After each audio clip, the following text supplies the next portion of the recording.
Question number 1 है हमारा, बीज किससे विकसित होते हैं? तो बीज हमारे होते हैं अंडाशय से, यानी बीज अंडा से। ओके। वर्गीकरण के आधार इकाई क्या कहलाती है? वो स्पीश कहलाती है।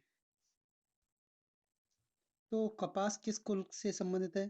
तो कपास होगा हमारा मालवेसी से।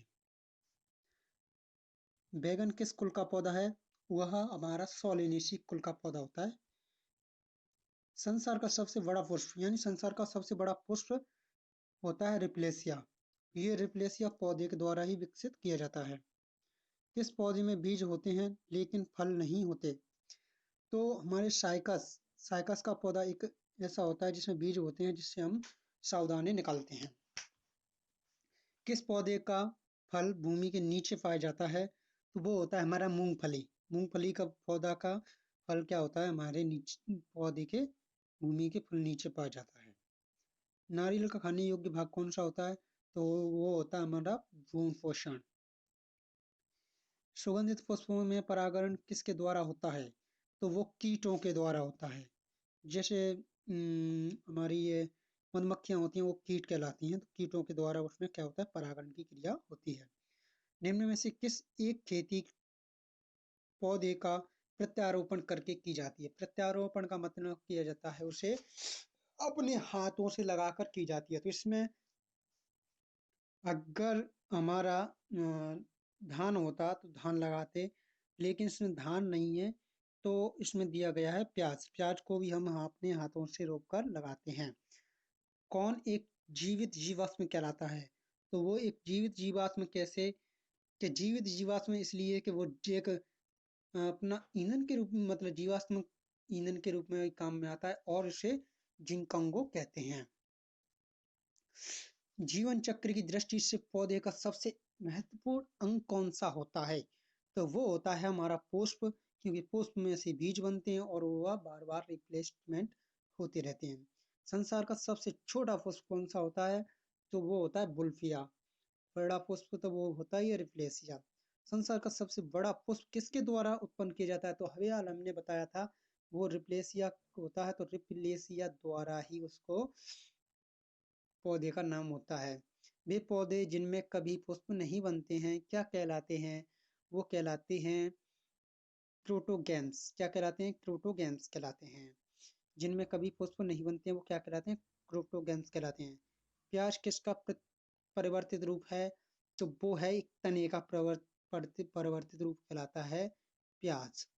अदरक क्या है? एक तना है। इसमें तना नहीं दिया है, तो इसमें राइजोम लगाएंगे। ओके। हल्दी के पौधे का खाने योग्य हिस्सा कौन सा होता है? तो ये होता है प्रकंद। कंद होता है, लेकिन कौन सा? प्रकंद। नागफनी में प्रकाश संश्लेषण कार्य होता है। नागफनी में प्रकाश संश्लेषण की क्रिया होती है, तो वो है अपना पर्ण का स्तंभ। आलू का खाने योग्य भाग कौन सा होता है? तो आलू का खाने योग्य भाग होता है अपना तना। गाजर एक है, गाजर एक क्या है? अपना जड़ है, जड़। जड़ें विकसित होती हैं तो वो होती है मूलांकुर से। कृत्रिम गुर्दा निम्नलिखित में से किस सिद्धांत पर कार्य करता है? तो कोई भी कृत्रिम हो तो उसे हम डायलिसिस के सिद्धांत पर कार्य करती है कोई भी चीज। नेफ्रॉन किससे संबंधित है? तो वो है अपना वृक्क से संबंधित है, इसको हम किडनी भी बोलते हैं। मानव शरीर में यूरिया की अधिकतम मात्रा किसमें पाई जाती है? तो मानव मूत्र में इसकी अधिकतम मात्रा पाई जाती है। अपोहन का प्रयोग किस क्रिया को पूरा करने के लिए किया जाता है? तो वो अपने अपोहन की क्रिया वृक्क को पूरा करने के लिए की जाती है। निषेचन की क्रिया कहाँ होती है? निषेचन की क्रिया होती है अंडवाहिनियों में। कहाँ होती है? अंडवाहिनियों में। गर्भाशय में शिशु के विकास की जानकारी हेतु किसका प्रयोग किया जाता है? तो वो अल्ट्रावायलेट किरणों, अल्ट्रासाउंड का किया जाता है। अल्ट्रावायलेट और अल्ट्रासाउंड में अलग अलग अंतर होता है। स्त्रियों की नसबंदी को क्या कहा जाता है? तो वैक्सोटॉमी कहा जाता है। क्या कहा जाता है? नहीं, ट्यूबेक्टोमी। क्या कहा जाता है? ट्यूबेक्टोमी। हमारा क्वेश्चन गलत हो चुका है, तो ट्यूबेक्टोमी कहा जाता है। भ्रूण के विकास के लिए निम्नलिखित में से किस अंग के द्वारा खाद्य की पूर्ति की जाती है? वो अंडकोश के द्वारा, बीजांडसन के द्वारा की जाती है। पुरुषों की नसबंदी को क्या कहा जाता है? तो उसको कहा जाता है वैक्सोटॉमी। स्पंज के शरीर पर स्थित बड़ा छिद्र क्या कहलाता है? वो कहलाता है अस्कुलम। अस्कुलम क्या कहलाता है? अस्कुलम। मधुमक्खी का पालन क्या कहलाता है?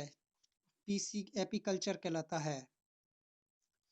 श्वसन की क्रिया संपन्न होती है, वो होती है माइटोकॉन्ड्रिया में, जिसे हम ऊर्जा गृह भी कहते हैं। हमारी छोड़ी हुई सांस की हवा में CO2 की मात्रा कितने % होती है? वो होती है अपनी 4%। ऑक्सीजन श्वसन का अंतिम उत्पाद होता है, ये होता है लैक्टिक अम्ल। मनुष्य के शरीर में मुख्य नाइट्रोजनी अपशिष्ट कौन सा है? वो होता है अपना यूरिया। मानव शरीर में यूरिया का निर्माण कहाँ होता है? तो वो होता है यकृत में। यकृत की अशुद्धियां किस अंग में जाकर छनती हैं? वो छनती हैं वृक्क में। मानव मूत्र का पीला रंग किसके कारण होता है? वो यूरोक्रोम के कारण होता है। भारत की सबसे बड़ी मछली कौन सी है? तो व्हेल शार्क, जिसे दुनिया जानती है बॉस। निम्नलिखित में से कौन अंडे देता है और सीधे बच्चे नहीं देता है? वो एक ऐसा है एकेडना। अधिकांश कीट श्वसन कैसे करते हैं? वो त्वचा के द्वारा नहीं, वातक तंत्र के द्वारा करते हैं। समुद्री सर्प को क्या कहा जाता है? तो उसको कटल फिश के नाम से जाना जाता है, हाइड्रोफिश। समुद्री सर्प को हाइड्रोफिश के नाम से जाना जाता है। सर्प में मध्यकर्ण नहीं होता है, वे ध्वनियां ग्रहण करते हैं अपनी त्वचा से। पक्षियों की हड्डियां होती हैं, तो वो होती हैं बातिल। बातिल का मतलब होता है खोखली। मधुमक्खी और कीड़ी किस वर्ग से संबंधित हैं? तो ये है अपनी कीट वर्ग से। मैंने बताया था यार। मेढक में फर्टिलाइजेशन की प्रक्रिया होती है, यानी निषेचन की क्रिया होती है, वो होती है अपनी बाहा होती है, जिसे झूठा फर्टिलाइजेशन भी कहा जाता है। रक्त में स्कंदक पदार्थ कौन सा है? हेपरेन, जिसको पतला बनाए रखता है। फेरोमोन्स पाए जाते हैं, कीटों में पाए जाते हैं फेरोमोन्स। मेढक के हृदय में कितने कश यानी कोष्ठ होते हैं? तो वो होते हैं अपने 3 कोष्ठ होते हैं। संसार में किसकी जीव की संख्या सर्वाधिक होती है? तो अपनी मछलियों की संख्या सबसे ज्यादा है संसार में। सबसे विषैला सर्प है, तो उसको हम करैंत बोलते हैं। सबसे विषैला सर्प कौन सा है? करैंत। घोंसला बनाने वाला एकमात्र सांप होता है, जिसे हम क्या बोलते हैं? King cobra. किंग कोबरा एक घोंसला बनाने वाला सांप होता है। धान का खैरा रोग किस तत्व के कमी के कारण होता है? तो वो होता है अपना जस्ता। विषैली छिपकली है, तो विषैली छिपकली है हीलोडर्मा। हीलोडर्मा एक ऐसी छिपकली है विषैली। कौन सा प्राणी सांपों से लड़ता है? तो सब जानते हैं नेवला, जिसको गांव की भाषा में नौरा भी बोला जाता है। घरेलू मक्खी का लार्वा क्या कहलाता है? तो वो मैंगोट कहलाता है। बिच्छू का विष कहाँ पर होता है? तो डंक में होता है। तारा मछली निम्नलिखित में से किस संघ का प्राणी है? तो इकाइनोडर्मेटा का है वो। किसका है? इकाइनोडर्मेटा का प्राणी है। केंचुए में कितनी आंखें होती हैं? तो हमारा होगा वो कोई नेत्र नहीं होता है। केंचुआ यानी गडेरा, और उसको केंचुआ तो जानते ही होंगे। जेली फिश के नाम से जाना जाता है हाइड्रा। हाइड्रा को हम ओरिलिया। जेलीफिश के नाम से किसे जानते हैं? हम ओरिलिया को जानते हैं। जेलीफिश के नाम से किसे जानते हैं? ऑरेलिया को जानते हैं। मेढक का लार्वा क्या कहलाता है? तो वो टैडपोल कहलाता है। जीवन की उत्पत्ति हुई थी तो जल में मानी जाती है जीवन की उत्पत्ति। विकास की प्रक्रिया में मनुष्य का निकटतम प्राणी कौन सा है? तो वो है बंदर। उत्परिवर्तन का सिद्धांत प्रतिपादित किया था तो वो किया था अपना लेमार्क। उत्पर डी ब्रिज डी ब्रिज ने अपना उत्परिवर्तन का सिद्धांत किसने दिया था? डी ब्रिज ने दिया था। उत्परिवर्तन का सिद्धांत दिया था डी ब्रिज ने। अमीबा का प्रचलन अंग कौन सा होता है? तो वो होता है कूटपाद। काला अंजार उत्पन्न करने वाला प्रोटोजोआ कौन सा होता है? Anti amoeba Trypanosoma. लेमिनेसिया कौन सा होता है? लेमिनेसिया होता है। निंद्रा रोग पैदा करता है ट्रेपनोसोमा। ट्रेपनोसोमा यानी सोजा। कीटों में कितनी जोड़ी टांगे होती हैं? तो 3 जोड़ी टांगे होती हैं और उसमें क्या होता है? 6 पैर 6 टांगे होती हैं। जोड़ी में पूछा गया तो 3 लगाएंगे। मनुष्य में 2 गुणित क्रोमोसोम की संख्या होती है तो 2 गुणित यानी 23 होती है। मनुष्य में गुणसूत्रों की कुल संख्या होती है तो 46 मानते हैं। लड़का पैदा होगा तो वो होगा अपना XY गुणसूत्र से। बच्चों के लिंग निर्धारण के लिए उत्तरदायी क्रोमोसोम्स होता है, पिता का होता है। निम्नलिखित में से कौन एक लिंग संलग्न रोग है?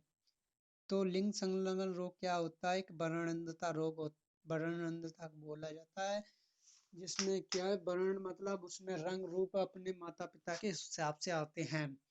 जैव विकास को सर्वप्रथम किसने समझाया था?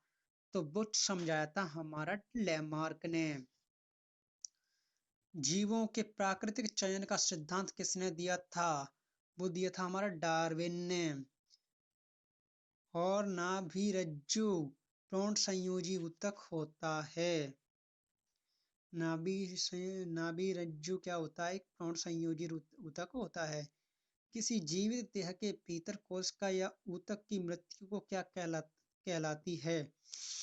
वो कहलाती है अपनी न्यूट्रोफिलिया या न्यूट्रोफिलिया। क्या कहलाती है? अपनी न्यूट्रोफिलिया। आनुवंशिकी की इकाई क्या है? तो वो है अपना क्रोमोसोम। जीन।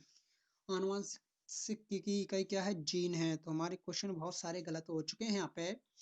जीन अवस्थित होते हैं, वो होते हैं अपने गुणसूत्रों में। जीन है डीएनए क्रोमोसोम का एक भाग, अरे डीएनए का एक भाग होता है। जीन का वर्तमान नाम बनाने वाले वैज्ञानिक कौन थे? जॉनसन थे। कोशिका में पाए जाने वाला आनुवंशिक पदार्थ है वो होता है डीएनए। डीएनए का डबल हेक्सल मॉडल किसने दिया था? डबल हेक्सल मॉडल दिया था, हेलिक्स मॉडल दिया था अपना वाटसन एवं क्रिक ने। माता पिता के गुण उनकी संतानों में किस द्वारा हस्तांतरित किए जाते हैं? तो वो किए जाते हैं गुणसूत्रों के द्वारा। किस कारण एक माता पिता की सभी संतानें एक समान नहीं होती? वो होती हैं वातावरण और वो दोनों की उपस्थिति के कारण।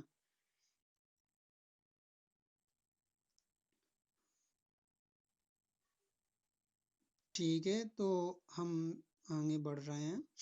निम्नलिखित में से कौन सा ऊतक घाव भरने में सहायक होता है? तो वो होता है अपना पेशीय ऊतक। एपिथेलियम ऊतक। एपिथेलियम ऊतक होता है। निम्न में से कौन एक शरीर को गर्म रखने हेतु उत्तरदायी है? तो वो होता है अपना वसामयी ऊतक। वसाम यानी घी। घी तेल में गर्म रखने के लिए उत्तरदायी होता है। तंत्र का ऊतक की इकाई क्या होती है? तो वो होती है अपनी न्यूरॉन। संवेदना का चालन शरीर के एक भाग से दूसरे भाग में किसके द्वारा होता है? वो होता है अपना तंत्र का तंत्री ऊतकों के द्वारा। ठीक है। ऊंट का कुबड़ किस ऊतक का बना होता है? तो वो बना होता है वसामयी ऊतक का। वसामयी ऊतक का बना होता है। मोटापा निम्न में से किसकी अधिकता के कारण होता है? वो होता है अपनी शर्करा के वसा ऊतक के कारण अपना मोटापा हो जाता है। निम्नलिखित में से कौन ऊतक का उदाहरण है? तो रक्त क्या है? एक ऊतक है और ये सब अंग है। मास्ट कोशिकाएं पाई जाती हैं, मस्ट कोशिकाएं पाई जाती हैं रुधिर ऊतक में, तंत्रिका ऊतक में, संयोजी ऊतक में। फेफड़ों को ढकने वाला आवरण क्या कहलाता है? पेरिकार्डियम। सोवियत प्लूरा कहलाता है। दांतों का शिखर किसका बना बना होता है? वो बना होता है एनामिल का। अधिकतम पोषक तत्व रक्त में कहाँ से अवशोषित किए जाते हैं? वो किए जाते हैं अपनी छोटी आंत से। पेट में भोजन को पचाने के लिए निम्नलिखित में से किसकी खास आवश्यकता होती है? तो वो होती है एंजाइमों की। लार कौन सा एंजाइम पाया जाता है? लार में टाइलिन एंजाइम पाया जाता है। ये होती है हमारे 200 क्वेश्चन। सो फेलिस गाइस एंड अच्छा लगा हो ये वीडियो, आपके काबिल हो। वैसे इसमें सामान्य हमने जीव विज्ञान के क्वेश्चन रखे गए हैं और ये जीव विज्ञान के क्वेश्चन आपको सामान्य चीज़ों को याद रखने में और एक अच्छी नॉलेज रखने में एक मदद करती हैं। तो प्लीज़ गाइस इसको पहले हम सामान्य क्वेश्चन करेंगे, फिर हम एक डिफ़िकल्ट क्वेश्चन की ओर आगे बढ़ेंगे। सो प्लीज़ ऐसी ही वीडियो देखने के लिए हमारे चैनल को सब्सक्राइब कीजिए और घंटी को भी दबा दीजिए, जिससे क्या होगा कि आपको सबसे पहले हमारी वीडियो का नोटिफिकेशन मिलेगा और आप देख सकते हैं और अपने ज्ञान में भी वृद्धि कर सकते हैं। So guys please send 10। Okay bye.